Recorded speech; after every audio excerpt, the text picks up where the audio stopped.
ஹரே கிருஷ்ணா. ஓம் நமோ பகவத்தே வாசுதேவாய. ஹரே கிருஷ்ணா. மகாபாரதம் ஆதி பருவம் பார்த்துட்ருக்கோம். இதில் பாண்டவர்களுக்கு பாதி ராஜ்யம் கொடுக்கலாம் அப்படின்னு திருதராஷ்டிரர் முடிவு செய்கிறாரு. அதுக்கப்புறம் அவங்க எல்லாருமே கிருஷ்ணர்கிட்ட பாண்டவர்கள் கலந்து ஆலோசனை செய்கிறாங்க. அந்த ஆலோசனை செஞ்சு திருதராஷ்டிரனுடைய யோசனை ஏற்கப்பட்டது. பாண்டவர்களுக்கு பாதிராஜ்யம் அளிக்கப்பட்டு தர்மபுத்திரனுக்கு பட்டாபிஷேகம் விமர்சையாக நடந்தது. அவங்க எல்லாருமே காண்டவ பிரஸ்தம் அப்படிங்கிற இடத்துக்கு புறப்பட்டு போனாங்க. அஸ்தினாபுரத்தில் பாதிராஜ்யம் பாண்டவர்களுக்கு வழங்கப்பட்டது.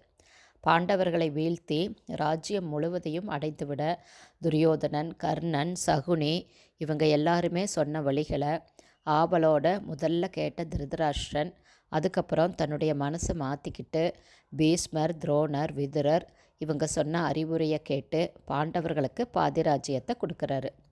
கடைசி வரைக்கும் இப்படியே ரெண்டுபட்ட மனம் உடையவராகவே திருதராஷ்டிரன் நடந்துக்கிறாரு. ஒரு பக்கம் துரியோதனன் மேல் உள்ள பாசம், மறுபக்கம் பாண்டவர்களுக்கு நியாயம் செய்ய வேண்டிய உணர்வு. இந்த இரண்டு மனநிலையில் அவருடைய மனம் பெரிதும் நிலைத்தது எங்கன்னா துரியோதனன் பக்கம்தான். துரியோதனன் விரும்புகிறபடி முழு ராஜ்யத்தையும் அவர் அடையணுங்கிற ஆசை திருதராஷ்டிர விட்டு போகவே இல்லை.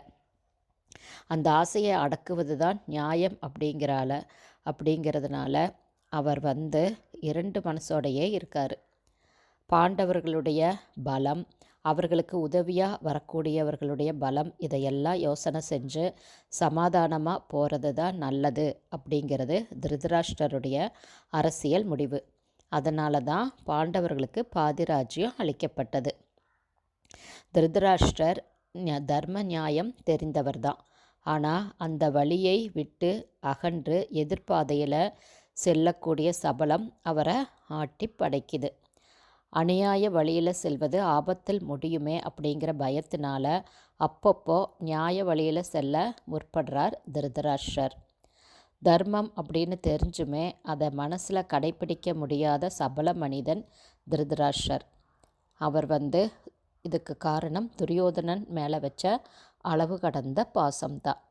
ஹரே கிருஷ்ணா. இதோட தொடர்ச்சியை நாளைக்கு பார்க்கலாம். ஸ்ரீல குருதேவுக்கு ஜெய்.